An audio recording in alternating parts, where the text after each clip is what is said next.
What up now, it's your boy Mr. 6.5. Today we're going to be retesting the Massive HIPPO XL64. I've actually tested one of these subs before, but it was in like 2017, I believe. I posted a pretty good video of it, and I was comparing it with the Sumo 64, you know, Massive's budget line 6.5, so to speak. So I'm not going to show too much of this sub. What I'll do is I'll actually link that video that I done in 2017 in the comment section, so you can check it out if you want, because it's like a 5 or 6 minute video. But you know, just a quick little overshow of it real fast. You know, great little sub. I like Massive's subs. You know, I feel as if they're budget friendly, but you know, they do great. So you know, we're not going to spend much time with this. We're just going to get straight into the testing, so let's go.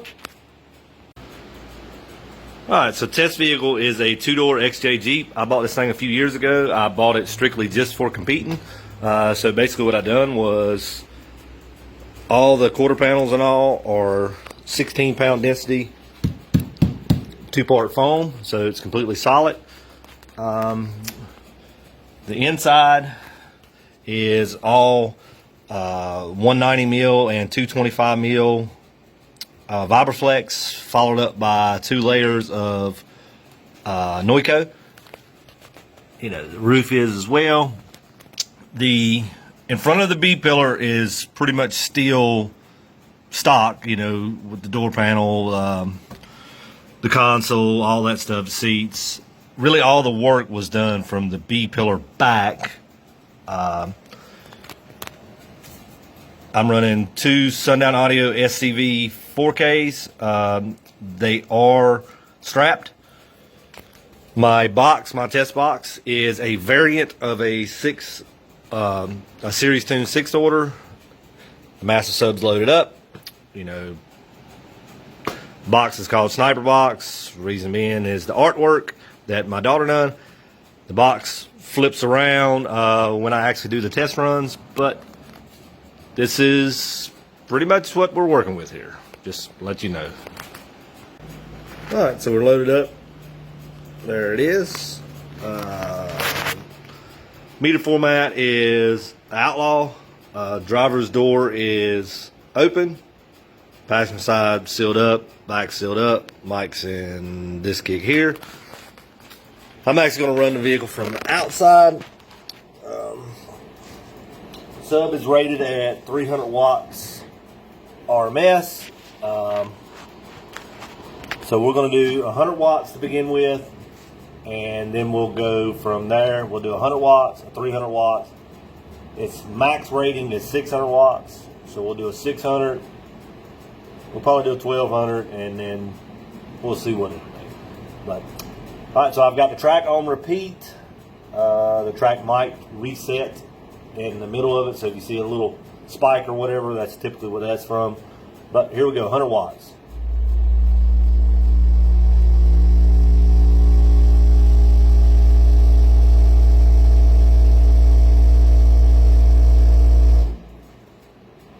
So 140.20 at 100 watts. I typically like to do the 100 watts just for my records, but you know, it's just kind of been a thing I've done since I've done all the videos. So, all right, so we're going to reset it, and we'll do a 300 watts. You know, 300 or as close as I can get to it. So here we go.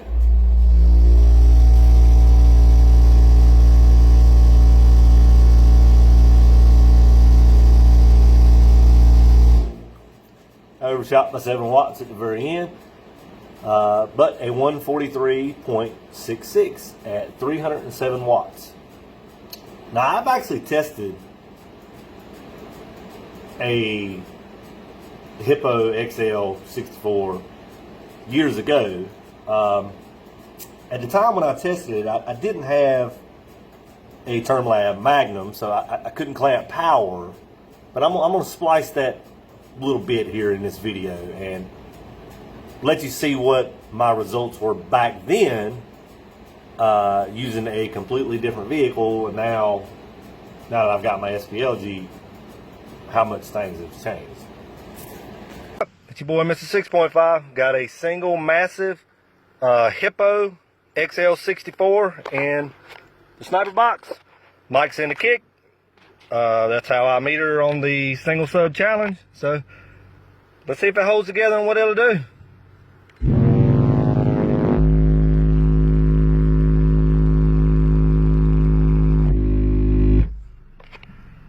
That is actually very respectful right there. A 144.3 and it held together. Wow. I'm actually impressed with that. Well, let's do it. Alright, so we're going to do the 600 watt run now. You know, same thing. I'm going to reset it. So we're shooting for as close to 600 as we can get.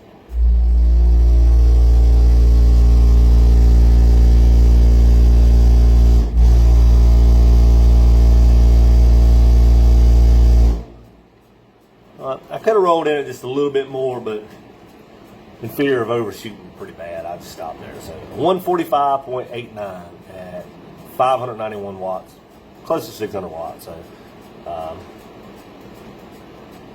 yeah, so let's try a 1200 watt run, and then we're going to let it cool off because you know these runs are back to back. So we'd like to let it cool off a little bit and go from there and see what we're going to do. Set it.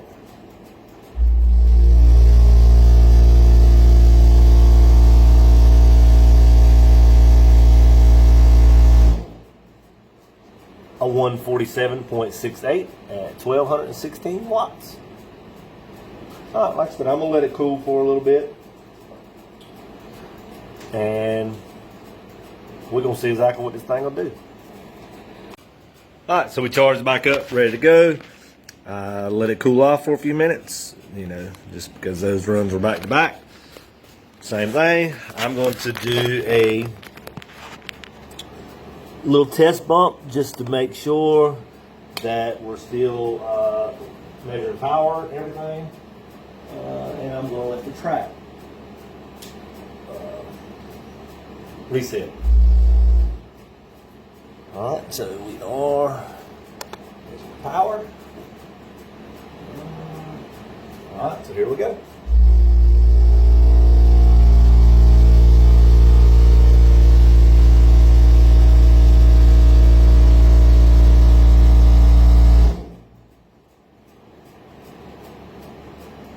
A 148.97 at 3125.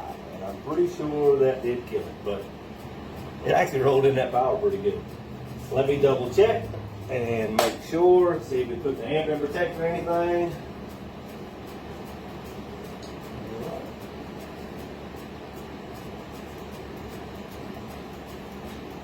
Both amps are blue lights. Let's see, let's make sure. Yep, so that did kill it, but there we go, almost a 149. Let's pull the sub out, and I'm going to record what the sub looks like once I get it out. So bear with me. All right, so the smell is fantastic, and as you can see, some smoke's coming out. So let me get it out the rest of the way. All right, so let's see if I can record this one-handed.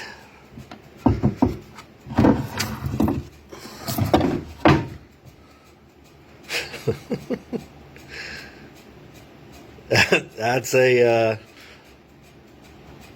it let go. All right, let me get it out the rest of the way and get this smoke cleared out. So as far as the surround, cone, spider packs, triple joints, everything there looks great. I don't know if you can see down in there or not. But the coil come loose, so I'm gonna go ahead and cut it up and take a look at it. Alright, so it looks like the coil might have bottomed out, causing it to snatch the bottom of the coil off. But I mean, like I said, the triple joints look great. Man, oh, it looks really good. I mean, Jesus Christ, considering this was 10 times rated power. So, all right, y'all be good.